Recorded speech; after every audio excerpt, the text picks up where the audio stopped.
Buenas tardes, chicos. Buenas tardes, doctora. Buenas tardes, doctora. Podemos empezar. Miren, la verdad que estoy un poco desconcertada porque mm, los seminarios son la mitad de cada grupo, no son todo el grupo, porque se imaginan que van a exponer 11 personas. Yo asumí que eran 5 cuando me preguntaron, ¿no? Por eso dije, no, todos tienen que exponer. Pero luego cuando han mandado el seminario, y yo le dije a la delegada, son mitad de grupo Al, y se dividen los seminarios. Pero bueno, no sé cómo vamos a hacer, ¿ah? Para que... a- al delegado, doctora, sí. Yo le pregunté, todos exponemos, somos Es que, 11. En 45 es minutos. que, ¿sabes qué? Las condiciones no eran esas. Yo le he dicho de que los seminarios es imposible pues que hagan grupos de 11, que se tenían que dividir. Y la prueba es que los seminarios siempre van con 5 o 6 alumnos. Así me han pasado las notas en la sección B. Pero no sé, acá me doy con esa sorpresa, ¿no? Ya, a ver, empiecen.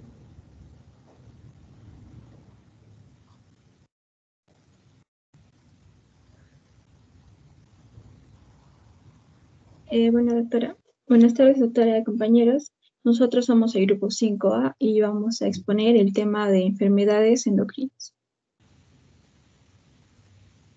Bueno, mi nombre es Mayumi Castillo Polo y voy a empezar con la primera parte de lo que es hipotiroidismo congénito. ¿Qué es el hipotiroidismo congénito? Va a ser una deficiencia de las hormonas tiroideas que se van a manifestar desde el nacimiento.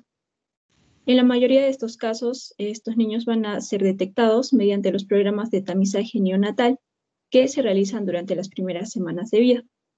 En lo que es epidemiología, vamos a ver que se ha observado que la presencia de un caso por cada 2.000 lactantes en todo el mundo y la incidencia va a ser mayor en aquellos niños de las islas del Pacífico, asiáticos, hispanos y nativos americanos en comparación con los niños de raza blanca. En lo que es la etiología, vamos a ver el hipotiroidismo primario, que es decir, que afecta a la misma glándula. Tenemos que en el 80 al 85% de los casos va a ser causado por una disgenesia, que es una anomalía de la tiroides, que puede incluir una genesia, que es la falta del tejido, o también puede haber una presencia de tejido rudimentario, el cual puede ser hipoplasia cuando se localiza en una posición normal, o también ubicarse en una forma ectópica. La segunda causa va a ser una dishormonogénesis en el 15% de los casos, que consiste en un error innato en la síntesis de la hormona tiroides, que en este caso van a ser por defectos de la transmisión autosómica recesiva y que generalmente va a ir acompañada de bocio. Entre otras causas tenemos los defectos en la respuesta de la TSH, déficit y exceso de yodo y alguna medicación que ha recibido la madre. En lo que es hipotiroidismo congénito secundario ya serían algunas mutaciones genéticas que van a causar una deficiencia de estimulación de la hormona tiroidea o TSH. Y para lo que es la manifestación clínica, vamos a ver que los síntomas se van a presentar de una forma gradual y tenemos que estar alerta a los siguientes, ¿no? Por ejemplo, tenemos el incremento del perímetro cefálico con el ensanchamiento de las fontanelas anterior y posterior, principalmente la posterior al momento del nacimiento. Puede haber ictericia prolongada, predominio indirecto, perdón. Algo que es muy característico es que los lactantes van a llorar poco, dormir mucho, tienen poco apetito y además van a estar letárgicos. También puede haber dificultades respiratorias debidas en parte a lo que es la macroglosia que va a protruir por la boca de estos niños. También puede haber estreñimientos, los cuales no van a responder a un tratamiento habitual. Van a presentar un abdomen grande y es frecuente encontrar también hernia umbilical. La temperatura de estos niños además va a ser baja, presentando una piel fría y moteada. Puede haber también edemas en genitales y extremidades y es frecuente que se presente cuadros de anemia macrocítica añadida. Además de estos problemas de disgenesia tiroidea, es frecuente encontrar anomalías cardíacas como la cardiomegalia, anomalías en el sistema nervioso central, oculares y también una pérdida de audición progresiva. Es importante hacer el diagnóstico temprano, aunque es un poco difícil por la manera gradual en que se presenta, pero es importante debido a que si no se detecta y se trata a tiempo, puede producir un retraso en lo que es el desarrollo mental y físico del bebé.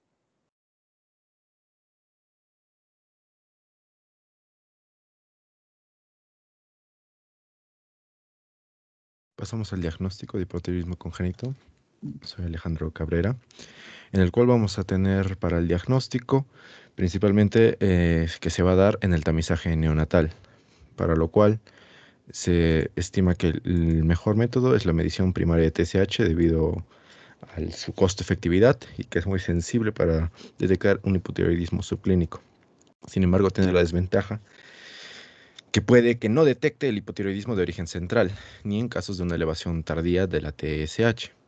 Podemos realizarlo adecuadamente mediante este algoritmo, en el cual si ya encontramos mediante el tamizaje neonatal una TSH mayor a 40 miliunidades internacionales por litro, se debe tomar la muestra para la prueba de función tiroidea, sin embargo, no esperar los resultados de esta para poder iniciar el tratamiento. Diferente es cuando encontremos valores de 10 a 39, en el cual esta prueba de función tiroidea necesitamos esperar el resultado y según este también poder ubicar la etiología, debido a que hay múltiples etiologías que pueden, como es la etiología central. Mientras que cuando es los valores de TSH menores a 10 miliunidades por litro, preguntarnos también si se fue prematuro, si padece una enfermedad grave o son gemelos monocigóticos, debido a que estos tienen una prevalencia a tener una elevación tardía de la TSH. También podemos, para esto hay que repetir este tamizaje las 6 semanas de vida, en especial en los que son prematuros. Luego, al evaluar lo que es los valores ya en la prueba de función tiroidea, cuando veamos que la TSH es aumentada en 20 miliunidades por litro y una T4 también, T4 libre, baja, procedemos a iniciar también el tratamiento de corroborar nuestro diagnóstico. ¿Cómo se realiza este tratamiento? La levotiroxina va a ser lo principal. El objetivo va a ser alcanzar un neurodesarrollo y crecimiento correspondiente al potencial que tiene el niño. Si hablamos ya de metas bioquímicas de este tratamiento, debemos normalizar la concentración de T4 libre lo más pronto posible. Adecuadamente en la primera semana de iniciada esta sustitución. Debemos también mantener la T4 libre en la mitad superior de los rangos de referencia acorde a la edad. Y por último, que la concentración de TSH se pueda mantener entre 0.5 y 2 miliunidades a partir del primer mes de tratamiento. Para lograr esto, generalmente la dosis diaria debe ser de 10 a 15 microgramos por kilo. Generalmente se suele iniciar con una dosis aproximadamente de 50 microgramos, aunque luego va a ser necesario disminuir esta dosis.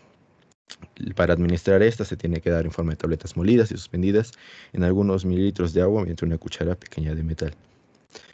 Respecto al pronóstico de esta enfermedad, lo importante es actuar rápido porque esto afecta el neurodesarrollo de niños. Recordemos que el hipotiroidismo es la causa principal prevenible para lo que es el déficit mental. Si nosotros adecuadamente diagnosticamos esto, evitamos completamente que el niño pueda sufrir un deterioro mental. Retraso de tan solo una semana del inicio del tratamiento sustitutivo va a tener efectos negativos en la cognición. Hay factores pronósticos para un neurodesarrollo subóptimo, como la tirosis, una edad ósea retrasada o los niveles de T4 que sean menores a 2 microgramos. Como podemos ver, hay una recomendación para el seguimiento de estos pacientes debido a la periodicidad de las revisiones adecuadamente según la edad en la que podamos identificar esta enfermedad, el hipotiroidismo congénito. Gracias.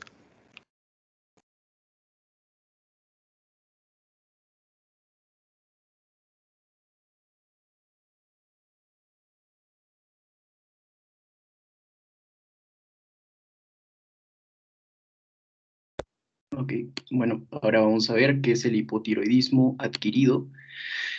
Bueno, en este caso, ya, ahora sí. Vamos, como observamos en el cuadro, en este caso, primero definamos qué es el hipotiroidismo adquirido. Nosotros sabemos que es la causa más frecuente de la enfermedad tiroidea en la infancia y en la adolescencia. En este caso, en la mayoría de los casos, es un caso esporádico. y siendo solo un 10% a un 15% es causado por defectos hereditarios en la formación de la glándula tiroidea, o en este caso también por errores innatos del metabolismo o también de la síntesis hormonal de la tiroides, ¿no? En este caso.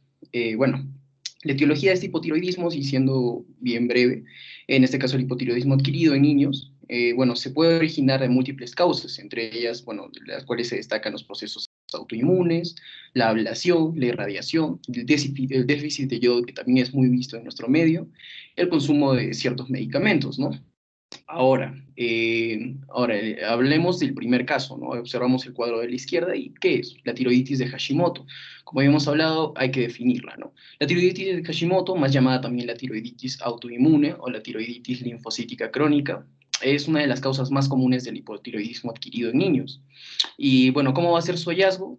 Bueno, es incidental generalmente. En un examen médico o por otras causas se diagnostica cuando el paciente consulta, llegando con un bocio asintomático o generalmente con la clínica establecida.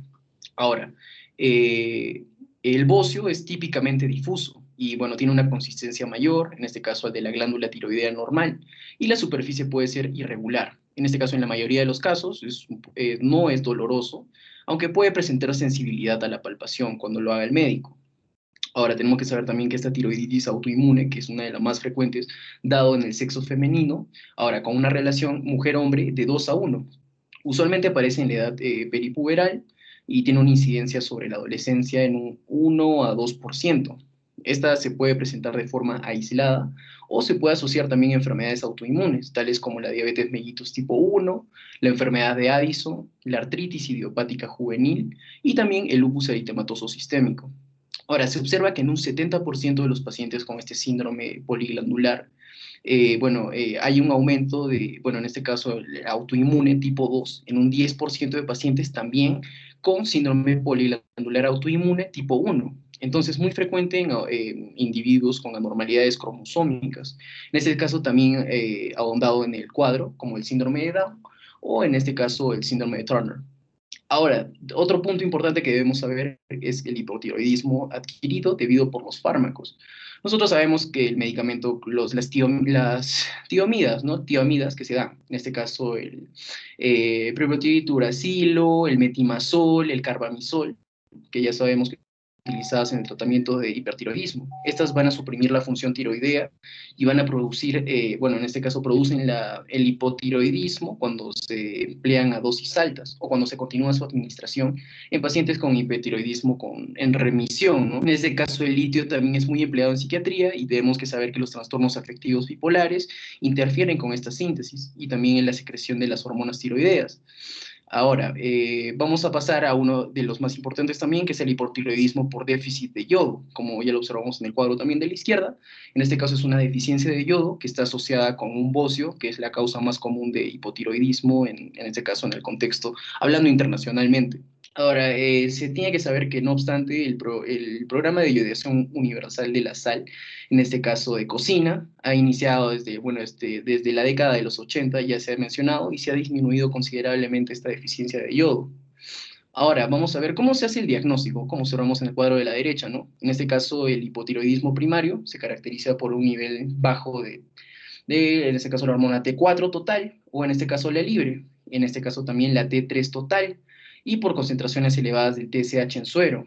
Ahora, si la T4 libre y la T3 total son bajas, entonces si la TSH en suero es normal, esto puede ser normal o baja. En este caso se podría tratar el hipotiroidismo secundario o terciario, pero sin embargo, en este caso el hipotiroidismo central se debe diferenciar de una deficiencia de la globulina transportadora de hormonas tiroideas, en este caso, más llamada, ¿no?, la globulina fijadora de tiroxina, la TBG también, y se puede lograr mediante una prueba de estimulación de la TRH. Ahora, en el caso del hipotiroidismo secundario, en este caso el hipofisiario, se puede producir cambios significativos en los valores de TSH luego de una administración de TRH, mientras que en el hipotiroidismo terciario, en este caso el hipotalámico, el valor de TSH va a incrementar y en este caso va a afectar el feedback que conocemos, ¿no? Y bueno, en este caso sería el diagnóstico. Ya. Ahora, vamos a hablar del tratamiento en sí. El tratamiento del hipotiroidismo adquirido en niños se va a tratar con levotiroxina, también conocida como la L-tiroxina o la T4 sintética. En este caso, las dosis se van a emplear dependiendo de la edad. Idealmente, en este caso, el tratamiento debe ser individualizado. ¿Por qué? Por la absorción de la T4, ¿no? En este caso, su metabolismo varía en cada individuo. Ahora, durante el tratamiento debemos monitorizar periódicamente los niveles de T4 libre y también los de, los de TSH en suero.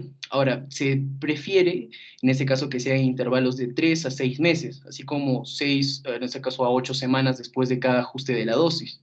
Y el objetivo de este seguimiento es conservar la T4 libre, en este caso en el suero, por encima de la mediana. Ahora, como conclusión final de este caso del hipotiroidismo adquirido, en este caso la alteración de la función tiroidea es una de las enfermedades endocrinas muy frecuentes en la infancia y tiene grandes implicaciones en el desarrollo cognitivo en los niños, ¿no? Especialmente durante el periodo neonato del lactante. En este caso, la principal manifestación es el efecto del crecimiento, ¿no? En este caso, el metabolismo celular. Muy importante que estas manifestaciones de caso del hipotiroidismo se sospeche de esta enfermedad y se diagnostique y se oriente adecuadamente, dependiendo, ¿no? Tiene que ser un tratamiento individualizado. Bueno, aquí termina mi participación. Gracias. Bueno, ahora vamos a continuar con lo que es el hipertiroidismo por enfermedad de Graves. Entonces, este es un trastorno autoinmune que va a dar lugar a la producción de anticuerpos estimulantes de la TSH que se van a ligar al receptor y lo van a activar. Y esto va a dar lugar a un aumento en la hormonogénesis tiroidea y también en el crecimiento de la glándula. En su epidemiología podemos ver que se va a presentar en niños en el 0.02% y va a ser la causa más frecuente en el hipertiroidismo a nivel pediátrico. Es 5 veces también más frecuente en el sexo femenino y va a tener su pico de incidencia entre los 11 y 15 años y el 5% de todos los casos de hipertiroidismo vamos a encontrar en menores de 15 años. En su etiología vamos a ver que se propone que haya un fallo en lo que son las células T supresoras y esto va a permitir que haya una expresión de las células T colaboradoras que va a interactuar con lo que son las células B y van a hacer que se diferencien a células plasmáticas que van a producir anticuerpos que van a estimular al receptor de tirotropina. Entonces, estos van a unirse también al receptor de TSH y van a estimular la producción de AMP cíclico, lo que va a producir una hiperplasia tiroidea y la síntesis descontrolada que se ve en esta enfermedad. Entonces, también podemos ver otros factores en personas de raza blanca que se asocia con el antígeno leucocitario humano, B8, y en el caso de D3 que se ha observado que es 7 veces mayor esta enfermedad. Y también podemos verlo asociado a antígeno leucocitario D3, que se va a asociar con otras enfermedades como son la enfermedad de Addison, la diabetes mellitus tipo 1, la miastenia grave y la enfermedad celíaca, así como otras enfermedades que de menor frecuencia como el lupus eritematoso sistémico, la artritis reumatoide, el vitiligo y la púrpura trombocitopénica idiopática, así mismo como la anemia perniciosa. Y también se puede, siempre se ve en grupos familiares que se va a asociar con mayor frecuencia a la tiroiditis autoinmune y se va a ver polimorfismos del gen TSRH y algunos genes inmunomoduladores. Dentro de las manifestaciones clínicas, lo que vamos a ver es que esta enfermedad tiene una evolución que va a ser muy variable y los síntomas se van a desarrollar de forma progresiva. Y el intervalo habitual que vamos a hallar va a ser de 6 a 12 meses desde el inicio de la enfermedad hasta que la diagnosticamos. Dentro de los síntomas vamos a encontrar sobre todo en niños los temblores, cefaleas, trastornos afectivos, hiperactividad y disminución en el rendimiento escolar, por lo que se tiene que hacer a esta edad un diagnóstico diferencial con un trastorno de hiperactividad. También se puede mostrar lo que va a ser la aceleración en la velocidad de crecimiento y una maduración esquelética que se va a ver avanzada. El apetito se va a presentar con falta de ganancia de peso y a veces incluso va a haber pérdida de peso. Esto puede estar también influenciado por la poliuria y la defecación más frecuente que van a contribuir a estos cambios en el peso del niño. Ahora, también se puede desarrollar en el caso del sexo femenino amenorrea en aquellas adolescentes o púberes que ya hayan presentado su primer periodo. En la mayoría de los niños vamos a ver un bocio difuso, pero el tamaño de la tiroides va a ser variable y vamos a palparlo y va a ser liso y sin nódulos. Si existe exoftalmos en esta enfermedad, va a ser leve a comparación de los adultos, y los síntomas oculares que se pueden producir van a ser dolor, eritema palpebral, quemosis, disminución en la función de la musculatura extraocular. También vamos a ver una disminución en la agudeza visual, y estos síntomas también se van a ver en menos grado que los que se ven en adultos. Respecto a lo que podemos ver a nivel cardiovascular, va a ser un aumento del gasto cardíaco. Algunas manifestaciones también podrían ser de manera frecuente, lo que es la taquicardia, palpitaciones, el aumento en la presión arterial también puede verse. Y vamos a encontrar respecto a su piel que va a estar lisa, con rubor y sudoración excesiva. Y en algunos casos puede haber también vitiligo y psoriasis. Y en el caso de que se presente una dermatopatía de Graves, que va a ser rara en niños, generalmente va a responder bien cuando le demos tratamiento con esteroides. También va a ser frecuente que veamos lo que es debilidad muscular y una baja densidad ósea, y por esto un mayor riesgo de fracturas. Ahora, en caso de que se dé una tormenta tiroidea, esta se va a manifestar con trastornos bioquímicos graves y con hipertermia, taquicardia y con una insuficiencia cardíaca e inquietud. Las pruebas complementarias que vamos a realizar van a ser sobre todo un dosaje tiroideo hormonal, donde vamos a ver que en esta enfermedad la TSH se va a encontrar suprimida, mientras que la T3 y la T4 libres van a estar elevadas respecto a sus valores normales. Y en la mayoría de pacientes podemos encontrar lo que son los anticuerpos frente al receptor de tirotropina, que estos se pueden medir mediante dos métodos. Uno va a ser una determinación de la inmunoglobulina estimuladora de la tiroides, que se mide la presencia de anticuerpos capaces de estimular la generación de este AMP cíclico mediado por la TSHR, y también podemos determinarlo por la inmunoglobulina inhibidora de la unión de tirotropina, que se va a medir la unión de anticuerpos independientemente de la actividad estimuladora o inhibidora del receptor. Ahora, si es que ya con la anamnesis, la exploración física y estas pruebas no hemos llegado a un diagnóstico, también se puede utilizar ya lo que es la captación de yodo radioactivo. Para estudiarla, entonces podemos hacer uso de esta captación en también lo que es la gammagrafía tiroidea. Ahora, en el caso de la captación con este radioyodo, típicamente va a ser evaluada dentro de las 4 y 24 horas, que es desde que hayamos administrado los radioisótopos, y va a estar elevada en lo que es esta enfermedad. Respecto a la gammagrafía, vamos a observar sobre todo un aumento difuso en la captación de yodo radioactivo por toda la glándula, y también en los nódulos tiroideos que estén hiperfuncionantes se va a observar un aumento focal de lo que es la captación.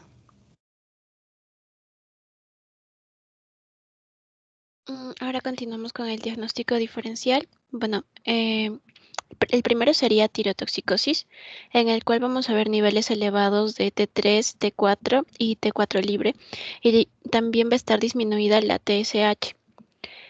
Si su etiología no es clara, podemos medir la captación de radioyodo 123 para distinguirlo de otras causas de tirotoxicosis como hipertiroidismo. El siguiente sería el de nódulo tiroideo, que si palpamos un nódulo tiroideo definido, podríamos usar también una gammagrafía para descartar que este nódulo tiroideo sea hiperfuncionante. Podemos también tener el bocio tóxico multinodular, que sería básicamente por una mutación del receptor de TSH. También el síndrome de McCune-Albright, en el cual veríamos una pubertad precoz, displasia, y también sobre todo las máculas café con leche. Ahora, hay que diferenciar también a los pacientes que tienen resistencia a la hormona tiroidea. Estos van a tener de igual manera la T3, la T4 elevadas y la TSH disminuido.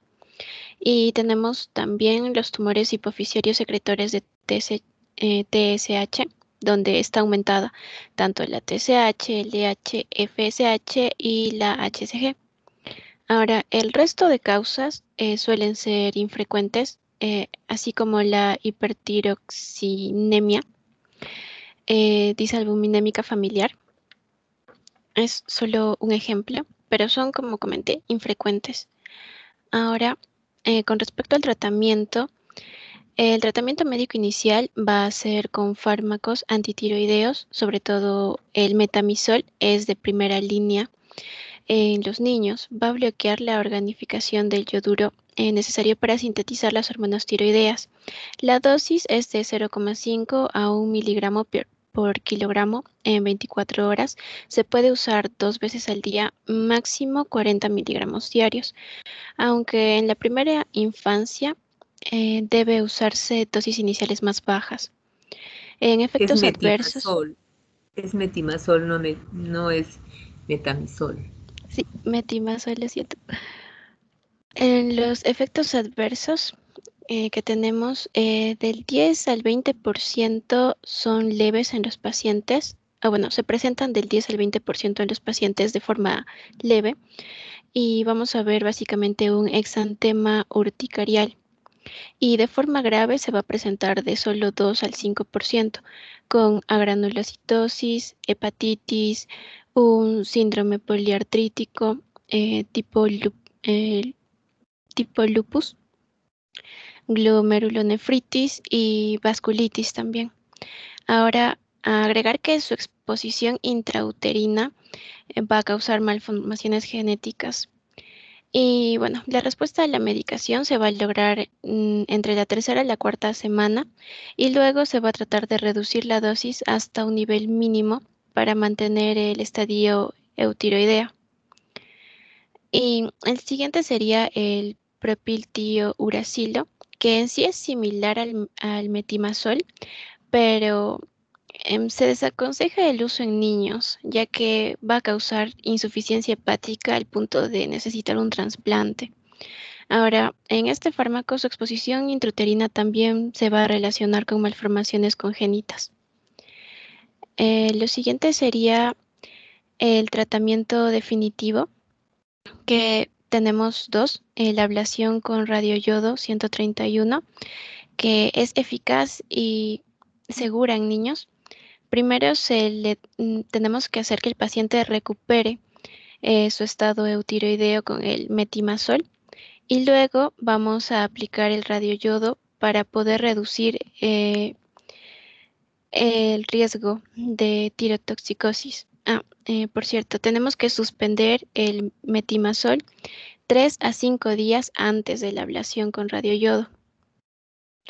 Ahora, en pacientes que tienen hipertiroidismo persistente por más de 6 meses después de haber recibido un primer tratamiento con radioyodo, podemos iniciar un nuevo ciclo de tratamiento. El siguiente sería el de cirugía tiroidea, que solamente se va a llevar a cabo cuando el paciente llega a un estado eutiroideo tomando el metimazol durante 2 a 3 meses. También se le añade una solución saturada de yoduro potásico durante 7 a 14 días antes de la cirugía. Esto es para disminuir su vascularización, y así vamos a poder también disminuir las complicaciones comunes, como es el hipoparatiroidismo y la parálisis de las cuerdas vocales.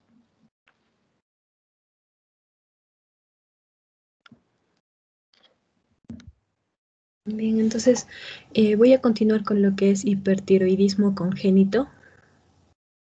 Ya. En la etiología y patogenia va a estar causada por el paso transplacentario de anticuerpos estimuladores de receptor de tirotropina, pero el inicio clínico, la gravedad, la evolución de la enfermedad van a modificarse por la coexistencia de también el paso transplacentario, pero de los fármacos antitiroideos que haya estado tomando la madre.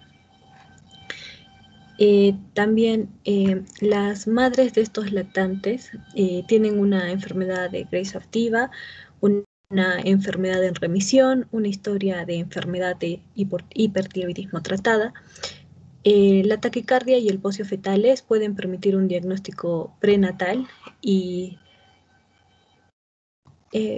¿se vio la siguiente diapositiva, doctora, o sigue en el título?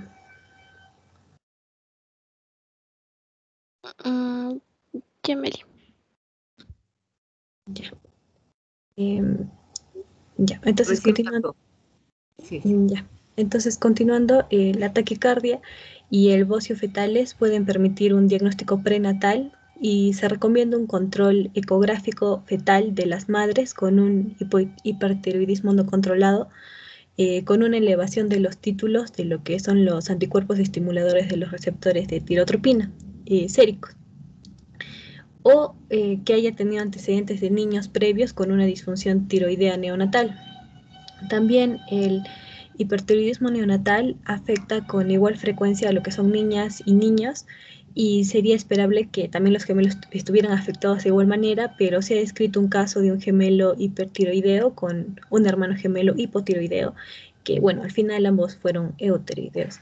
El trastorno habitual va a remitir de forma espontánea de 6 a 12 semanas, pero puede persistir durante más tiempo. Y en pocas ocasiones la enfermedad de Graves clásica neonatal no remite y persiste durante varios años o más. Y estos niños tienen numerosos antecedentes familiares ya de esta enfermedad. También en estos lactantes la transferencia de estos anticuerpos desde la madre parece que se va a solapar con ya un inicio infantil de una enfermedad de hipertiroidismo ya autónomo.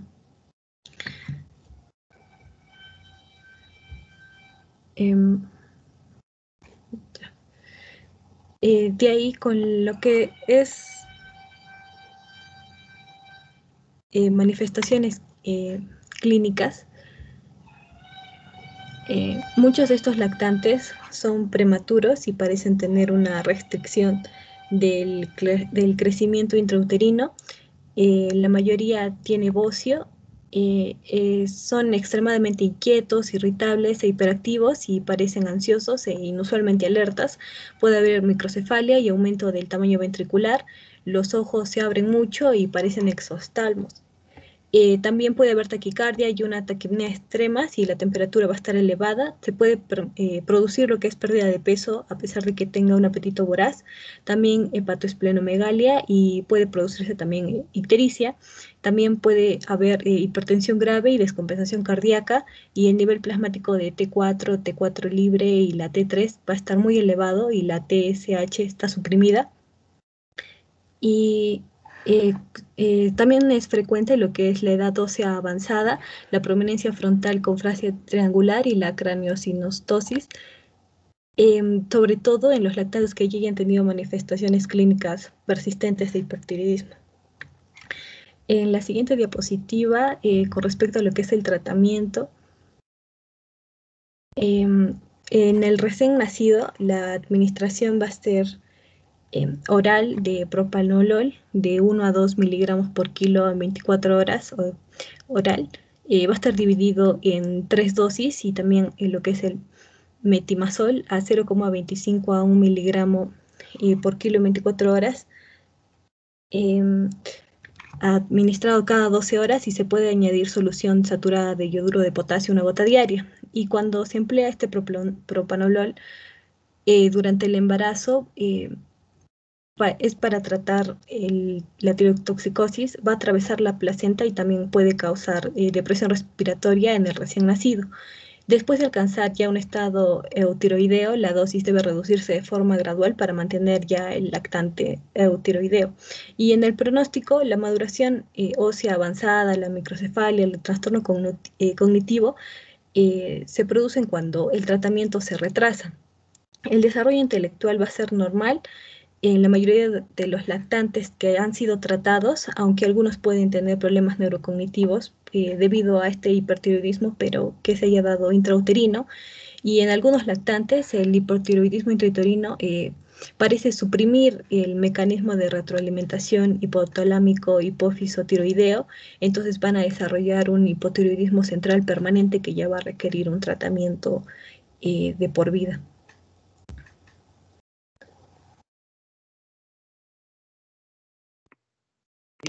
Bueno, continuando, ahora vamos a hablar sobre el síndrome de Cushing. Mi nombre es Alexander Nina Calcina. Bueno, entonces el síndrome de Cushing es el conjunto de signos y síntomas resultantes de la elevación persistente, inapropiada y mantenida de los niveles de lo que son los glucocorticoides o hipercortisolismo.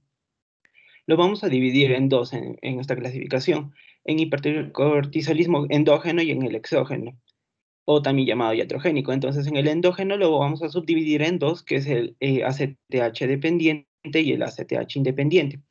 En el ACTH dependiente, aquí vamos a ver valores elevados de ACTH que estimulan la producción de cortisol por la corteza suprarrenal. Acá vamos a tener tres posibles etiologías, que es un tumor hipoficiario, un tumor secretor ectópico de ACTH y una producción ectópica de CRH. Y en cuanto a el ACTH independiente, aquí es cuando las suprarrenales producen de forma autónoma y excesiva lo que es el cortisol. Tenemos entre causas lo que es un tumor en la corteza suprarrenal, una displasia adrenal micronodular y el síndrome de McCune-Albright, que es una displasia fibrosa que se acompaña sobre todo con lesiones cutáneas hiperpigmentadas y algunas disfunciones endocrinas. Y el segundo grupo, que era el de hipercortisolismo exógeno o iatrogénico, que se ve sobre todo en infancia y en adolescencia, va a ser secundaria administración a lo que son los glucocorticoides o incluso de ACTH, como parte de tratamiento de algunas patologías. Se suele resolver solamente después de la supresión del medicamento. En cuanto a la clínica, se ha visto que el trastorno puede ser más grave y los síntomas clínicos suelen ser más evidentes en los lactantes que en los niños mayores. Vamos a ver, por ejemplo, una cara redondeada, mejillas prominentes o como le llaman cara de luna llena. Va a haber obesidad generalizada, signos de masculinización anormal, hirsutismo tanto en cara, en tronco, vello púbico, acné. Va a haber lo que es el aumento del tamaño del clítoris en el caso de las niñas. Va a haber afección del crecimiento normal, exceptuando cuando hay virilización, porque podemos ver que hay un crecimiento normal o incluso acelerado. Pueden desarrollar hipertensión que puede llevar a insuficiencia cardíaca. Y en los niños mayores, sobre todo, se ve que la obesidad es más grave tanto en cara y en tronco que en las extremidades. Y también es muy común lo que son las estrías de color púrpura, tanto en caderas, abdomen y muslos, ¿no? En las niñas puede retrasarse el desarrollo puberal y puede haber incluso amenorrea luego de la menarquía. Y también osteoporosis, lo que es muy frecuente ver en estos niños, fracturas patológicas. En cuanto al diagnóstico y pruebas de laboratorio, el cortisol plasmático son normalmente máximos a las 8 de la mañana y estos disminuyen a menos de la mitad a la medianoche. Pero en los pacientes con síndrome de Cushing, este ritmo se va a perder y los niveles de cortisol a medianoche incluso pueden ser mayores a 4.4 microgramos por decilitro. Otro método es las muestras de saliva, lo que pueden obtenerse incluso en casa, lo que es un beneficio. Entonces, vamos a ver que estos niños van a tener niveles elevados de cortisol nocturno, lo que nos hace sospechar de esta patología. Otra prueba es la prueba de supresión con dexametasona en dosis única, que suele ser útil, una dosis de 25 a 30 microgramos por kilogramo, un máximo de 2 miligramos, que se le administra a las 11 de la noche y lo que va a producir niveles plasmáticos menores de 5 microgramos por decilitro a las 8 de la mañana en aquellos individuos que sean sanos, pero en los que padecen con síndrome de Cushing van a estar elevados. Entonces, tras el diagnóstico es necesario determinar si es causada, por qué está siendo causada, por un adenoma hipoficiario, por un tumor secretor de ACTH que sea ectópico o un tumor en la suprarrenal. Entonces, acá vamos a ver lo que son las concentraciones de ACTH que están suprimidas, sobre todo en lo que son los tumores secretores de cortisol, y son muy altas en los pacientes que tienen adenomas hipoficiarios secretores de ACTH. También se le puede administrar hormona liberadora de corticotropina, donde los pacientes con síndrome de Cushing que dependientes de ACTH tienen una respuesta exagerada de ACTH y de cortisol, mientras que los que tienen tumores suprarrenales no muestran este aumento de ambos.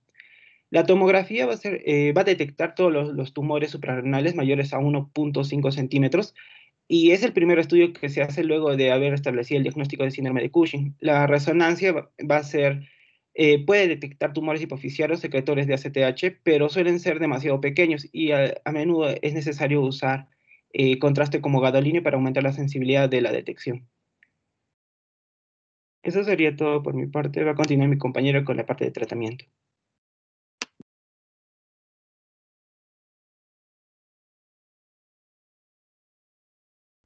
Buenas tardes. Bueno, yo voy a proseguir. Mi nombre es Paul, con la parte de tratamiento. En cuanto al tratamiento del síndrome de Cushing, vamos a ver que va a estar enfocado principalmente a suprimir el hipercortisolismo y además a evitar ciertas secuelas que se pueden generar, dentro de ellas retraso de talla o pubertad precoz. Entonces, vamos a ver que el principal tratamiento va a ser el quirúrgico. Dentro de ellos tenemos la cirugía hipofisiaria, que constituye el tratamiento de elección en la enfermedad de Cushing, pero a pesar de que tiene altas tasas de éxito, generalmente en pacientes pediátricos es un poco complicado realizarlo debido al tamaño de la fosa posterior, ¿no? Esta cirugía está indicada generalmente cuando el paciente obtiene una disminución de STH superior al 50% cuando se le administra dexametasona a altas dosis, o cuando se estimula con hormona liberadora de corticotropina. Además, como mencionó mi compañero, cuando el tumor puede ser detectado con resonancia magnética, sobre todo cuando se usa la doble. Ahora, cuando la cirugía ha sido eficaz, es importante tener en cuenta que los niveles de ACTH y cortisol van a estar bajos y no van a responder al estímulo por una alteración del eje hipotálamo hipoficiario, por lo cual es importante dar un tratamiento hormonal sustitutorio. Ahora, este eje generalmente va a volver a la normalidad después de los 36 meses, en el peor de los casos, y un promedio de 12 meses. En caso no se disponga de este tratamiento, debe considerarse monitorizar al paciente cuidadosamente con los niveles de cortisol plasmático y urinario para evitar un hipocortisolismo. La siguiente forma quirúrgica de tratar a estos pacientes va a ser la suprarrenalectomía. En estos casos, antes era mucho más común, sin embargo ahora ya no lo es tanto debido a que puede generar el síndrome de Nelson en el 67% de los pacientes que se someten a esta cirugía, y estos se caracteriza por tumores hipofisiarios productores de STH, ¿no? Entonces, por eso sus indicaciones son muy estrictas. Se realiza solo cuando hay un adenoma o carcinoma en la glándula suprarrenal, o cuando los otros tratamientos quirúrgicos, sea la cirugía hipofisiaria o el tratamiento de secreción ectópica de ACTH, no se puede realizar o no hayan sido eficaces. Y bueno, el último tratamiento quirúrgico que tenemos es el tratamiento de la secreción ectópica de ACTH. Este se centra principalmente en la ubicación de la secreción para poder ver si es que es factible realizar la cirugía o no. Y en caso no lo sea, se pasa a lo que vendría a ser la farmacoterapia, ¿no? Y ya lo veremos más adelante. Luego tenemos como segunda línea terapéutica lo que es la radioterapia. El problema de la radioterapia es que una tasa excesiva de pacientes van a llegar a lo que es el panhipopituitarismo, déficit de la hormona de crecimiento, y también pueden generar ciertos trastornos del comportamiento. Entonces, por lo cual no se recomienda mucho. Sin embargo, hay lo que es la radioterapia estereotáctica, que administra la radiación gamma con mucha mayor precisión y las dosis son menores, por lo cual lleva a menores efectos adversos, ¿no? Sin embargo, no todos tienen acceso a este tipo de tratamientos. Luego tenemos lo que es el tratamiento farmacológico, que en realidad también tiene un papel secundario, y las indicaciones son principalmente antes de realizar la cirugía para disminuir el hipercortisolismo, y en aquellos donde la cirugía no es una opción o no ha sido eficaz. Entonces, en general, como vemos en la mano derecha, hay dos tipos de fármacos: los que suprimen la acción del ACTH, que en general no suelen ser muy eficaces. Ahí en la parte inferior tenemos más o menos una lista de cuáles son. Y tenemos los que inhiben la secreción de cortisol, que generalmente nos dan mejores resultados. Dentro de ellos tenemos el ketoconazol, que va a reducir los niveles de cortisol. Y lo positivo de este fármaco es que es dosis dependiente y son reversibles. Es decir, luego de que el paciente ha tomado una dosis de a las 8 o 16 horas, el bloqueo hormonal desaparece. Sin embargo, tiene efectos adversos como la hepatotoxicidad, el prurito, molestias gastrointestinales, y rara vez puede causar insuficiencia suprarrenal. Luego tenemos la aminoglutetimida, que Este también es muy eficaz. El problema es que puede causar hipotiroidismo, hipoaldosteronismo y otros problemas como letargia, sedación, vértigo y visión borrosa. La metiradopa, que no es tan eficaz como los anteriores y eleva los andrógenos, ocasionando cuadros de hirsutismo, acné. Y por último, el mitotán, que si bien es cierto puede tener efectos positivos, sus efectos adversos son que tienen una alta tasa de insuficiencia suprarrenal, por lo cual no son muy considerados, a diferencia de lo que es el ketoconazol. Eso sería, bueno, todo en cuanto a la enfermedad de Cushing, y ahora mi compañero va a proseguir.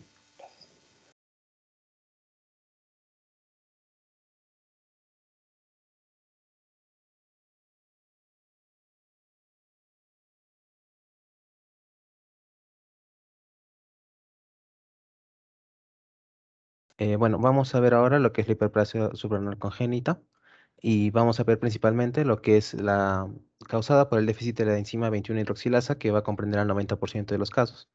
Esta enzima es necesaria para la síntesis de aldosterona y de cortisol. Existen dos tipos de esta patología, la forma perdedora de sal y la forma bilizante simple. Eh, Estas patologías tienen un déficit de estas dos hormonas, aldosterona y de cortisol. Se diferencian principalmente en que los pacientes con enfermedad virilizante simple tienen un cuadro más leve y generan cantidades adecuadas de aldosterona, pero tienen niveles elevados de andrógenos de origen suprarrenal. En la patología, su etiología va a ser principalmente producto de mutaciones en los genes de la 21-hidroxilasa esteroidea, CYP21P y CYP21, que se encuentran en el cromosoma 6p21.3. La epidemiología se produce aproximadamente en uno de cada 15.000 a 20.000 nacimientos, y aproximadamente el 70% de los lactantes afectados tienen la forma perdedora de sal, mientras que solo el 30% tiene la forma virilizante simple de este trastorno. ¿Cómo se presenta esta patología? Eh, Como ya mencionamos antes, los pacientes presentan un déficit marcado de tanto la aldosterona como el cortisol. Esto se va a representar en signos y síntomas como la pérdida de peso progresiva, anorexia, vómitos, deshidratación, debilidad muscular, hipotensión, hipoglucemia, hiponatremia e hiperpotasemia. Estos problemas suelen desarrollarse en los lactantes afectados entre los 10 a 14 días de vida. Sin tratamiento, estos pacientes pueden llegar a desarrollar shock, arritmias cardíacas y finalmente fallecer. La hiperplasia suprarrenal congénita se diferencia de otras causas de insuficiencia suprarrenal primaria en las que se acumulan los precursores esteroideos proximales a la conversión de la enzima bloqueada de la 21-hidroxilasa. Como el cortisol no se va a sintetizar de forma eficaz, los niveles de ACTH van a estar elevados, lo que produce una hiperplasia de la corteza suprarrenal y niveles de precursores esteroideos, en este caso de la 17-hidroxiprogesterona y la progesterona, que pueden ser cientos de veces mayores a los que una persona normal. La progesterona actúa como antagonista del receptor de los mineralocorticoides y puede exacerbar los efectos del déficit de testosterona en aquellos pacientes que no tienen tratamiento. Cuando existe un exceso prenatal de andrógenos, la acumulación de la 17-hidroxiprogesterona va a estar derivada de esta biosíntesis de andrógenos, lo cual va a hacer que se produzcan niveles elevados de androstenediona, los cuales son convertidos en testosterona fuera de la glándula suprarrenal.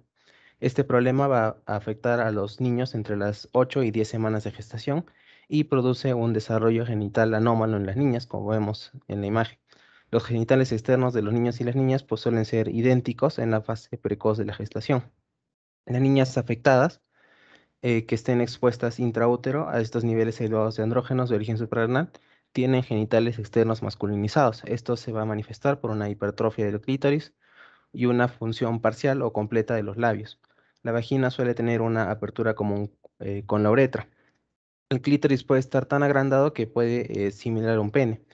Y ya que la uretra se va a abrir por debajo de este órgano, muchas veces las niñas afectadas pueden ser confundidas con varones que sufren de hipospadias o clitorquidia. Sin embargo, a pesar de estas alteraciones, los órganos genitales internos son totalmente normales. La gravedad de la virilización es mayor en las niñas con la forma de pérdida de sal. En las niñas afectadas, la exposición prenatal al cerebro de altos niveles de andrógenos puede influir sobre comportamientos posteriores sexualmente dismórficos. Es muy infrecuente que las niñas afectadas se asignen a sí mismas un papel masculino, excepto en aquellas que tengan un grado más grave de virilización. Los lactantes masculinos parecen normales en el nacimiento, por lo que muchas veces el diagnóstico puede no realizarse hasta que se desarrollen los signos de la insuficiencia suprarrenal. Como los pacientes con ese trastorno pueden sufrir un deterioro rápido, es más probable que los pacientes varones fallezcan en comparación con las pacientes femeninas. Ahora, luego del nacimiento, los niños de ambos sexos no tratados o que tengan un tratamiento de forma inadecuada van a desarrollar signos adicionales de este exceso de andrógenos. Los varones con la forma virilizante simple con frecuencia son diagnosticados de manera tardía y parecen normales y muy pocas veces desarrollan lo que es una insuficiencia suprarrenal. Los signos del exceso de andrógenos comprenden un crecimiento somático rápido y una maduración ósea acelerada, por lo que estos pacientes afectados son altos en la infancia, pero el cierre prematuro de las epífisis óseas causa una detención precoz del crecimiento y la talla adulta es muy baja. Los niños también pueden presentar un desarrollo muscular excesivo, la aparición de vello púbico y axilar y el desarrollo de acné y voz grave antes de la pubertad. El pene, el escroto y la próstata pueden aumentar de tamaño en los niños afectados. Sin embargo, los testículos se mantienen de su tamaño prepuberal, lo que hace que parezcan muy pequeños en relación con el pene. En ocasiones, también las células ectópicas corticosuprarrenales de los testículos sufren una hiperplasia similar a las de las glándulas suprarrenales, lo cual puede llevar al desarrollo de tumores de restos suprarrenales en el testículo. En las niñas afectadas, el clítoris puede aumentar aún más de tamaño.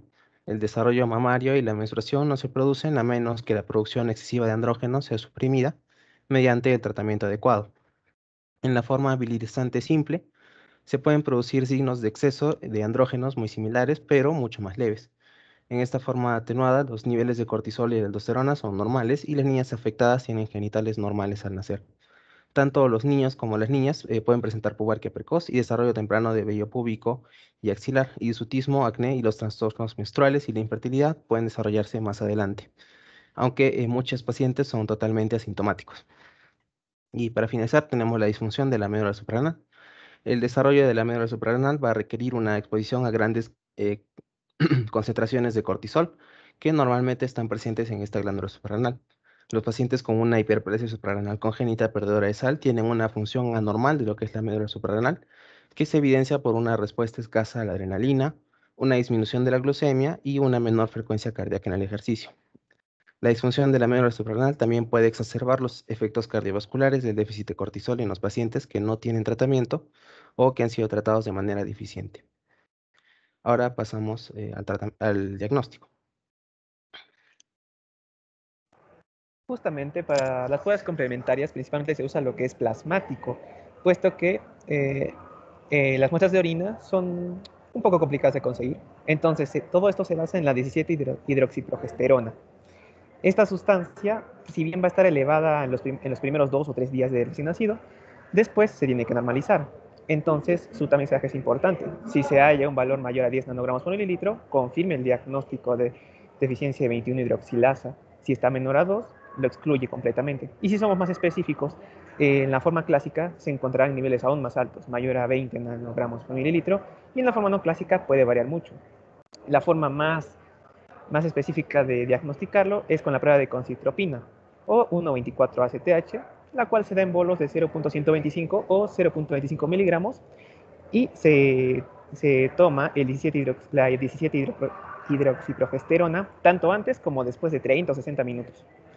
Si los niveles están mayores a 15 nanogramos por mililitro, se considera la deficiencia. O también puede ser que se aumentó más de 13 nanogramos por mililitro de los valores basales.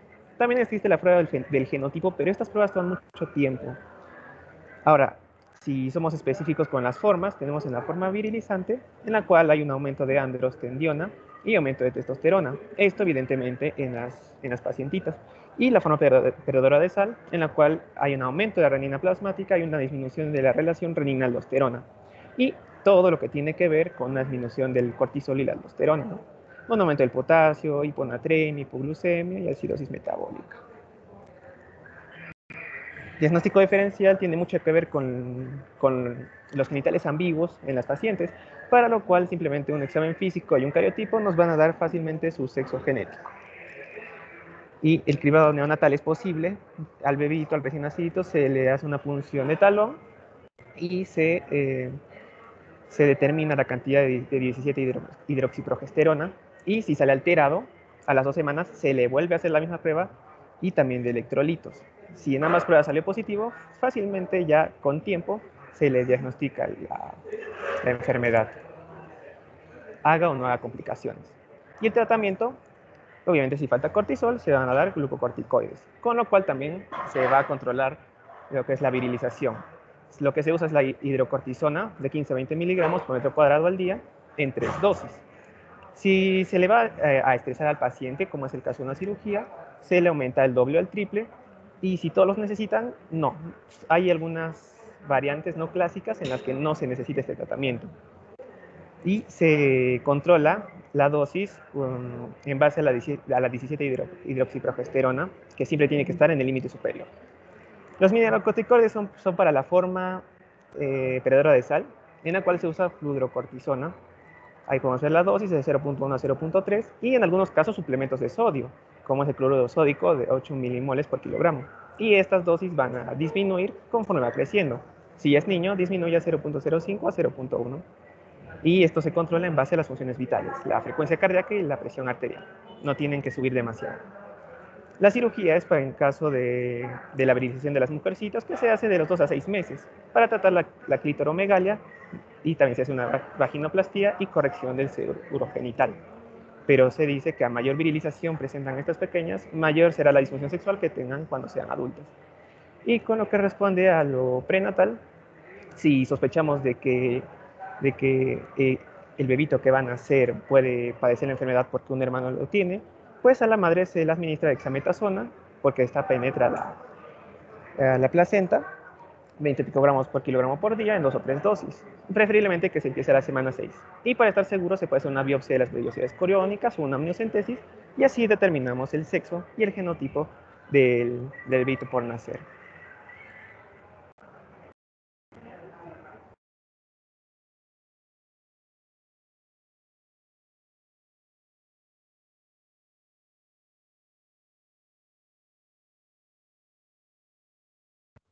Bien.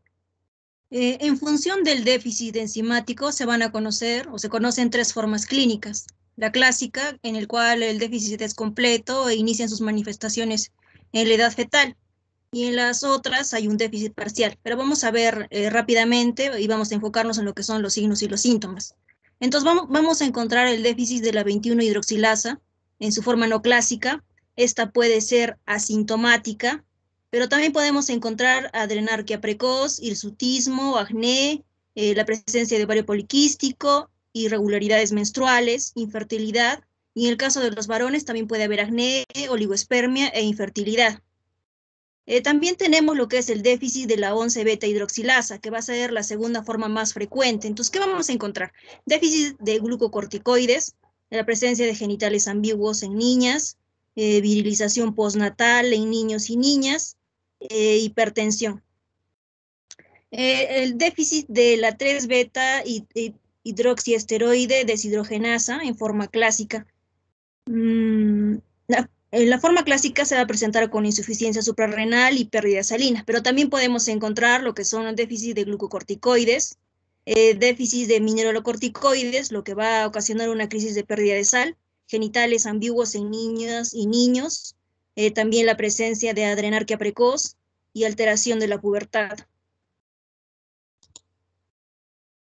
En cuanto al déficit de la 17-alfa-hidroxilasa, ¿qué es lo que vamos a encontrar? Un déficit de cortisol, genitales ambiguos en niños, infantilismo sexual e hipertensión. Pero también se ha descrito que pacientes con cromosomas XX o XY se presenta con un fenotipo femenino y se va a manifestar en la edad puberal como mujeres sin desarrollo de las características sexuales secundarias e hipogonadismo. En cuanto a la hiperplasia suprarrenal lipoide congénita, va a haber un déficit de lo que es la proteína STAR, Esta proteína va a ser esencial para el transporte de colesterol al interior de la mitocondria y va a ser la forma más rara y grave de la hiperplasia suprarrenal congénita. ¿Qué es lo que vamos a encontrar? Déficit de glucocorticoides, en déficit de mineralocorticoides, también una crisis de pérdida de sal, la presencia de genitales ambiguos en niños y escaso desarrollo puberal o insuficiencia ovárica prematura en mujeres. Ahora tenemos lo que es el déficit de la P450 óxido reductasa. Entonces, ¿qué es lo que vamos a encontrar allí? Déficit de glucocorticoides, genitales ambiguos en niños y niñas, virilización materna y el síndrome de Antley-Bixler. ¿Qué va a caracterizar este síndrome? La craneosinostosis, la hipoplasia mediofacial y la sinostosis radiohumeral. Y así terminaría el seminario con nuestro tema. Gracias.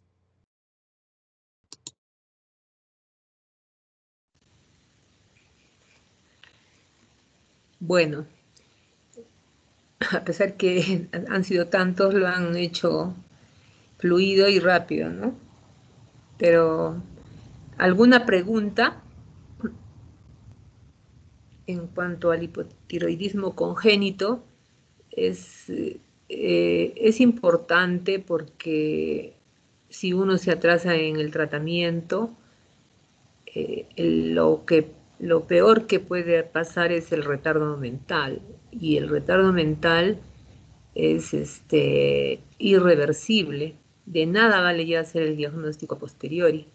Por eso es de que esto se ha ido superando, porque en la época mía decían que si es que no se iniciaba el tratamiento con la hormona tiroidea, pues antes de los 6 meses el niño tenía el retraso.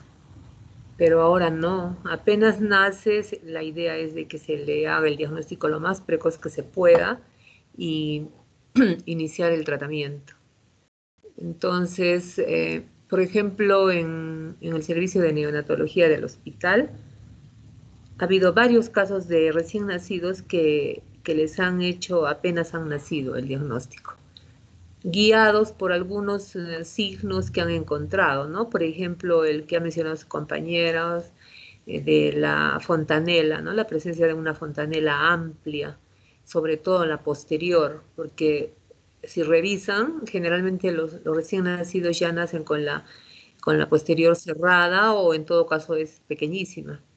Pero cuando le encuentran que casi se comunica con la fontanela anterior, es un signo de alarma, como se puede decir, y les han solicitado la T4, la TSH, y han salido pues alteradas. Entonces, a este recién nacido, creo que a los 5 o 6 días ya le empezaron el tratamiento, ¿no? O niños que tienen los signos que han mencionado, como facies abotagada, la idea de que la lengua es más grande, ¿no? Que no, los rasgos son toscos, el recién nacido se la pasa durmiendo, cuando llora el llanto es ronco, grave, son tranquilitos, la mamá feliz es porque dice, todo el día duerme, ¿no? Entonces, y precisamente si bien es cierto, es raro este hipotiroidismo congénito, pero se refiere que en los últimos años está avanzando, y de ahí que desde hace varios años está incluido en el tamizaje neonatal. Y en eso hemos tenido retraso, porque la verdad que en otros países de Latinoamérica eso se ha implementado hace muchos, muchos años. Y a pesar de que es poco frecuente, pero los países apuestan pues porque así sea un ciudadano que tenga retraso mental, si se puede evitar, enhorabuena, ¿no? Entonces por eso en el país también se ha implementado el tamizaje neonatal, que ustedes han hecho me parece, seminario con el doctor Castro, ¿no? Entonces ahí también está incluida la hiperplasia suprarrenal congénita, ¿no? Y las otras enfermedades que se pueden descartar y que precisamente producen el retardo mental. ¿no? Entonces, es una urgencia, como también lo es la hiperplasia suprarrenal congénita, con el déficit de la 21-hidroxilasa. Sobre todo, la que nos debe preocupar y alarmar más es la forma perdedora de sal, porque puede producir shock en el portador y provocar la muerte, si es que nosotros no estamos pensando en este diagnóstico. Y por eso debemos estar alerta siempre cuando tenemos el nacimiento de estos niños que nacen con genitales ambiguos, que la verdad cuando uno los ve, como ha manifestado su compañero, no sabe si es hombre o si es mujer. Me acuerdo de un lactante, o ya tenía 2 años, sí, 2 años, que tenía nombre de hombre y lo trajo por diarrea la mamá. Y la verdad que cuando se le examinó, pues más nos parecía una hipertrofia del clítoris. Y cuando se le dijo a la mamá, ¿no?, que hay esa posibilidad, uy, no, hizo un lío, y que por qué, que si su hijo es hombre, y que por qué le van a hacer descarte de esa enfermedad. Y para mala suerte, en ese tiempo nuestro ecógrafo no era de los mejores, y para hacer una ecografía y determinar si tenía pues los órganos femeninos, si tenía útero o ovarios, se necesitaba de mayor resolución. Y pidió su alta, y así que realmente no se le miraba el pene ni los testículos, lo que tenía era una hipertrofia grande del píloro, del clítoris. Y puede pasar por desapercibido, y miren cuánto psicológicamente se puede perjudicar, ¿no? Entonces, eso de los genitales ambiguos, como han manifestado, pues no lleva mayor consecuencia, porque como ahora hay tanta cirugía plástica, ¿no?, se puede corregir rápidamente. El problema es de la forma perdedora de sal. Nosotros tuvimos un niño que dimos con el diagnóstico porque ingresó por diarreas acuosas frecuentes, y vino deshidratado. Entonces se le hidrató, y pónganse que en la visita de la mañana estaba hidratado, y cuando pasamos la visita a las 2 de la tarde estaba muy deshidratado. Y así se la pasaba, le pasábamos incluso cloruro de sodio al 0,9%, y se hidrataba. Pasaba unas horas y deshidrataba, ¿no? Y le hicimos la determinación de 17 hidroxiprogesterona, el precursor, y salió positivo, pues, ¿no? Entonces se hizo el diagnóstico, y el tratamiento pues sustitutorio, ¿no? Hay que darle lo que no va a producir el cuerpo, o sea, con los corticoides. Y bueno, a mí de los corticoides no contábamos con el medicamento, y lo que se hacía era darle sal, la sal común, ¿no? Bueno, ya este paciente también lo perdemos porque lo pasamos al endocrinólogo para que haga, ¿no? Entonces, hay que tener presente esto. Y también, si bien es cierto, no está en juego la vida, pero también tiene sus inconvenientes en cuanto a las formas que no son vertedoras de sal, en el sentido de que, como han escuchado, todo está acelerado. Entonces, si bien es cierto, estos niños o niñas pueden alcanzar tallas más altas que sus coetáneos, pero, como se ha manifestado, se produce más rápido el cierre de las epífisis, y entonces al final resultan que con talla baja. O sea, no por mucho madrugar se amanece más temprano, ¿no? Ahí viene el dicho. En cuanto al Cushing, la verdad es que no he tenido oportunidad de ver endógeno, más bien exógeno, porque bueno, cuando hagan ya sus prácticas presenciales o han escuchado, ¿no? Que está aumentando mucho la frecuencia de asma bronquial, de síndrome obstructivo bronquial y también con de cuadros así de tipo alérgico, dermatológicos, que se usa mucho corticoide y entonces es factible ver esos casos, sobre todo empiezan con el aumento de la acumulación de la grasa en la columna cervical, la jiba que habrán escuchado ustedes, ¿no? Y el aumento de peso, la fases de luna llena y todos los otros síntomas que han mencionado. Entonces siempre, por más que son muy útiles en estos cuadros, entonces hay que poner en la balanza, ¿no? Porque estos efectos, por ejemplo, en el caso del asma, ¿no? Se ven más que todo cuando se administran por vía oral. Felizmente que cuando es un paciente asmático crónico, digamos, los corticoides inhalados, pero hay trabajos que dicen de que no afecta mayormente la talla, pero hay otros que sí. Y que el bueno también lo ha mencionado, que esto puede revertir una vez que se suspenda la terapéutica, ¿no? Entonces, pero otros sí señalan trabajos de que sí se afecta al final la talla. Entonces, y lo otro de los tumores que producen Cushing, la verdad es que es muy, muy raro, ¿no? Pero de todas maneras hay que tenerlo en cuenta. Entonces, y en el hipertiroidismo, que también es poco frecuente, pero sí pueden estar frente a uno de los casos. Por ejemplo, como anécdota les contaré que a nosotros se nos pasó. Un día en la guardia viene una niña de unos 8 años tendría y venían los papás muy angustiados porque estaba con diarrea. Pero ese no era el motivo que les preocupaba, sino que tenía taquicardia y por supuesto palpitaciones y cierta pues disconfort a nivel de la región precordial.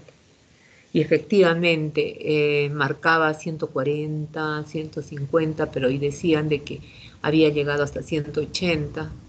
Era es hija de un policía y la llevó al hospital de policía y bueno, le dijeron de que mejor venga por emergencia. Entonces, pero a veces cuando uno tiene una sospecha debe decirla, ¿no? O preguntar. Yo la miraba a la niña, así tal como la foto, me parecía que tenía un leve exoftalmo. Y le miraba los ojos a la niña y a la mamá. Y la mamá me parecía que también tenía, yo decía, de repente es pues un rasgo familiar, ¿no? Pero... Doctora Edith. Sí, dime. Sí, disculpe, doctora, perdón por interrumpirla, pero es que tenemos examen de administración 4:45. Ay, no, entonces ya lo terminamos y después seguiremos conversando. Bueno, entonces no queda más que agradecer a los expositores por el esfuerzo y lo concisos que han sido en la exposición y bueno, vayan a su clase. Gracias. Hasta luego. Gracias, doctora. Gracias, doctora.